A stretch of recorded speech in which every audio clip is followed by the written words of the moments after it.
All right, Bears fans, welcome back. Bear Down, and we're going to talk about a tough discussion today because, as we know, Ryan Poles traded up to get Tyrique Stevenson in the 2023 draft, which at the time I was very grateful for the move, and I'm still grateful for the move. It was a good call. We needed a solid lockdown cornerback. We need to explore several things the second half of 2024, and this is one we genuinely need to talk about, whether this change needs to happen or whether we at least need to get him more reps to be able to see who the lockdown true corner is this year. I did a previous video last year where I highlighted and pointed out how huge of a second half Tyrique Stevenson had and why I said the cornerback room was stacked for the Bears. Jalen Johnson was clearly the number one corner in the league last year. He's very high this year. Let me move me up here. And I pointed out Tyreek Stevenson last year in the second half of the year was absolutely monstrous. You can go check that video out if you want. I'll put the link in the comment to it. Several things I pointed out, but look at the full season for Tyreek below. That's why I like to use this little pointer. Boop. All right. In the full season, he had 4 interceptions and 1 forced fumble. In the second half, 4 interceptions, 1 forced fumble.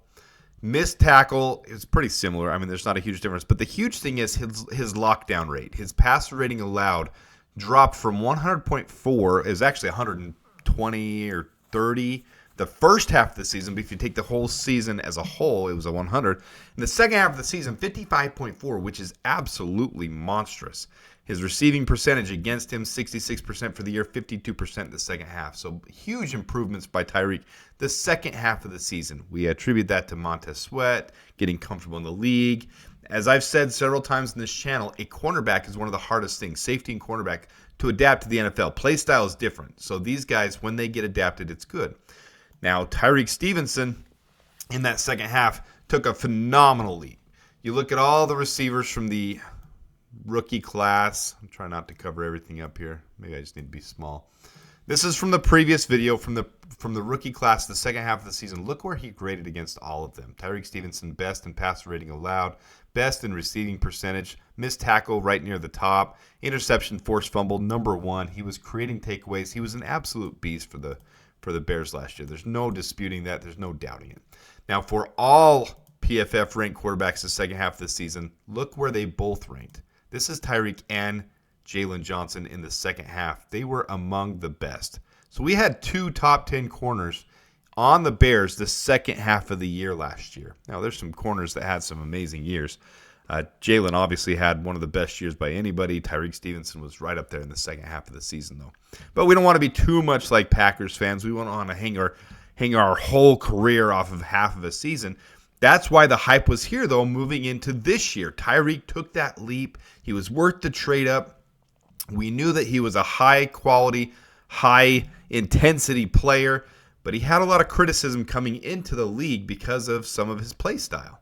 Now, I know if you point out the weaknesses, you can find weaknesses on anybody, but if you look here, this is from NFL Draft Buzz, some of the things that he struggled with pre-draft.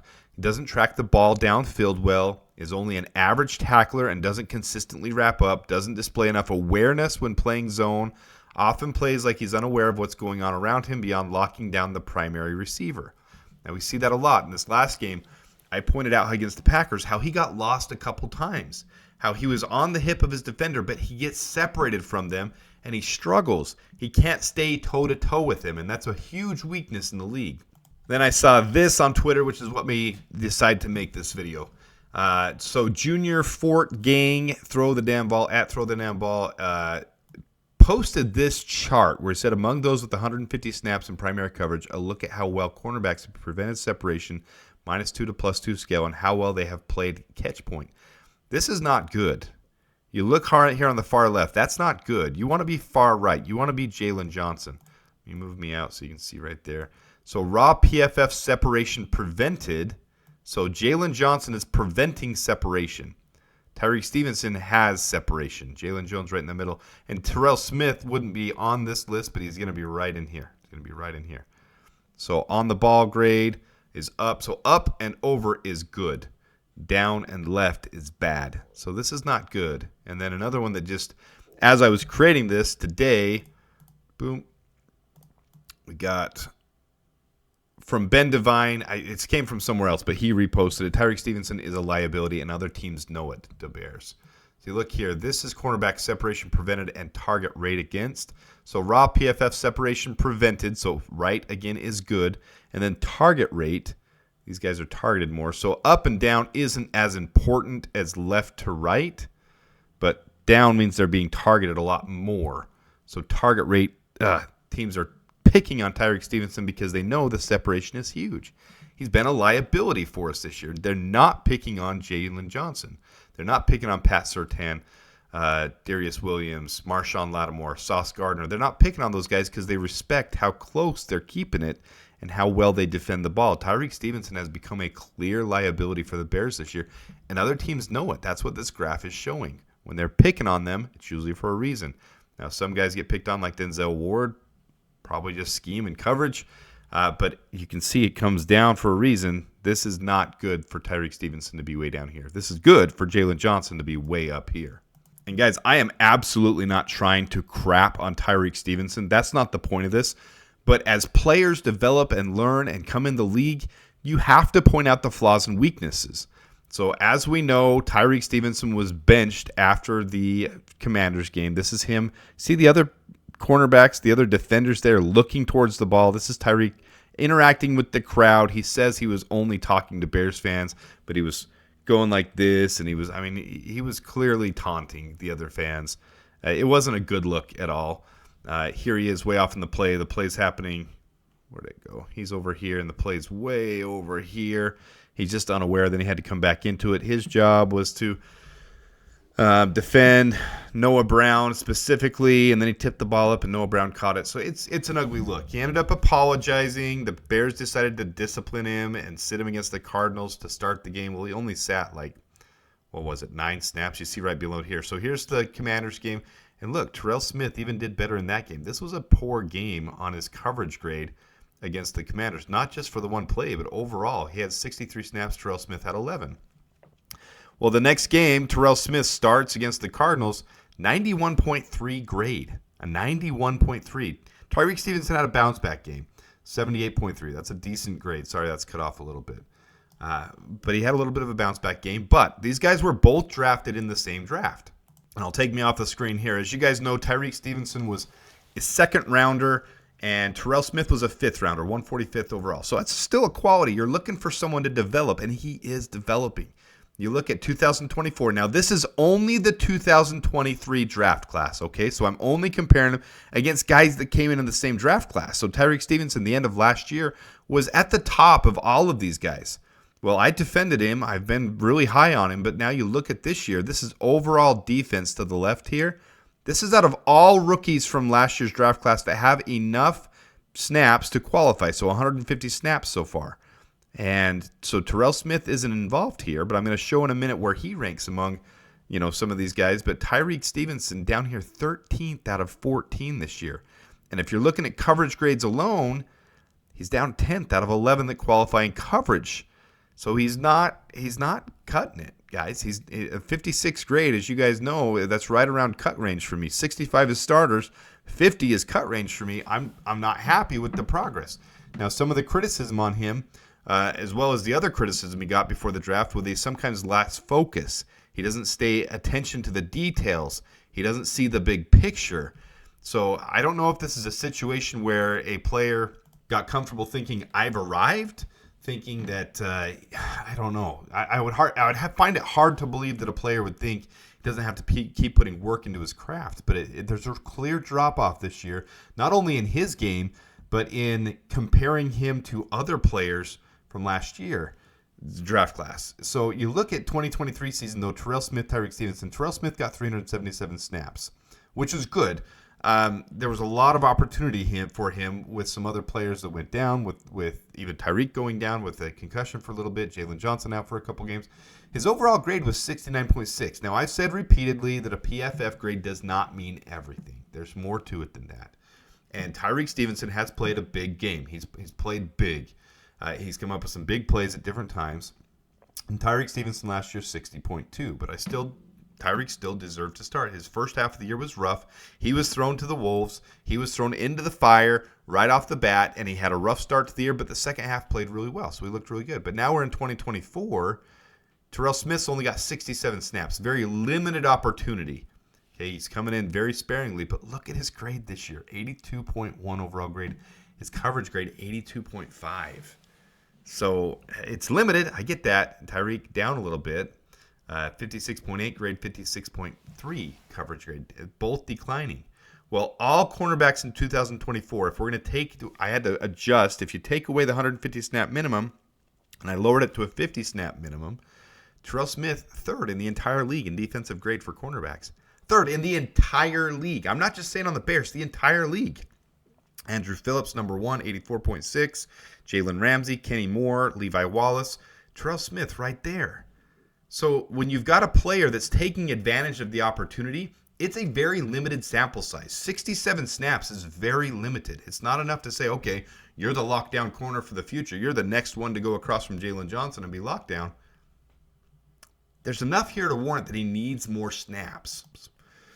So here's the two of them head-to-head, how they rank this year, last year, their entire career. You can see over here, here's Tyreek Stevenson, almost 1,300 total snaps. Terell Smith, only 444 snaps, it looks like. But look at the key metrics here. Missed tackles, not bad. I mean, that's really not bad for a cornerback, but it is one of the things they said on his draft coverage that he was weak on. Look at Terell Smith, though. Really, really solid. You look at receiving percentage. I'm just going to go over the key metrics here. 54% this year, 65% last year. That's an improvement. That's good. They're receiving less, but really good by Terell Smith as well. 60.0, 58.1. So those are both solid. Pretty equal, actually, by the two of them there. Touchdowns allowed 3 and 9, 0 and 1, but a lot more snaps over here. But if you tripled his, probably have about 3 touchdowns allowed compared to 12. Interceptions, 5 to 1, triple his. So Tyreek's a little bit better at being a ball hawk. Pass breakups, though, 13 and 7, 20 overall, 5. So, I mean, it's an NFL passer rating, 91.1, 100.4, 28.3. That 28.3 is glaringly, that screams he needs a couple starts. That screams he needs to be a key focus and to play him. And their RAS scores, I was just showing that they're very similar players as far as their build. But if you go to the mock draft database and the other places, if you look at Terell Smith, we play a lot of zone. And Terell Smith was praised and applauded. He just didn't have as big a numbers. He didn't have as big a game in college. But he was praised for his zone coverage in college, that he stays hip to hip. I mean, that's a lot of them said that. He stays hip to hip with defenders. He just doesn't have a lot of flex. He doesn't have a lot of bend to be able to move quickly like Tyreek does. Well, once you're in the league, we've said this before, it doesn't matter if you're drafted first round, seventh round, or if you're an undrafted free agent. Once you come to camp, you have a chance to fight and battle. It doesn't matter where you were drafted. Best players should win out. And right now, Terell Smith is showing he needs more reps at least. I am not crapping on Tyreek Stevenson at all. I love the kid. I'm really grateful he's on the Bears. He's got some lapses in his mentality. We've shown that. We've seen that. It's cost us a game. I don't think he's the only reason we lost the game, but it's cost us a little bit. But Terell Smith, when he's stepping up to the plate, when you have this blue-green line across there that looks so solid, you got to give him more reps. You've got to. I mean, the Bears have to. We're almost out of playoff contention. It's very close that we're eliminated from the playoffs. At this point, you need to start playing players. And I'm going to go over some of them in the next couple of weeks. As we lose more, I'll do more and more of that. Players that need to be getting reps this year to see what we have. These guys are only in their second year. They're on 4-year rookie contracts. You find out right now what Terell Smith has. You find out what's in his bag so that you can test him. You can put him in more opportunities. And then if he succeeds, you've got someone that you start playing more. He takes over from Tyreek Stevenson. And maybe you've got your lockdown corner. And we've got the guy to go across from Jalen Johnson. And that would be spectacular. Because there's a liability. You saw it in the Packers game. You saw where he was not on the hip of the defenders. I mean, Jordan Love got 3 or 4 14, 17, 19-yard passes because Tyreek Stevenson wasn't right there hip to hip with him. And it was clear when you're watching the game, the eye test, it was clear. So to me, this is a no-brainer. The Bears have to explore this the rest of this year. It's not like you're throwing in Terell Smith as a liability. He's clearly already shown in limited sample size that he can produce, that he can stay hip to hip, that he can knock down defenders, that he can tackle, that he's a good pass breakup. You may sacrifice an interception over the entire 17-game season because Tyreek's not in there, but you're also going to prevent a couple more touchdowns by doing that, in my opinion. Let me know what you guys think, though. There's going to be a couple players like this that we really need to explore and see.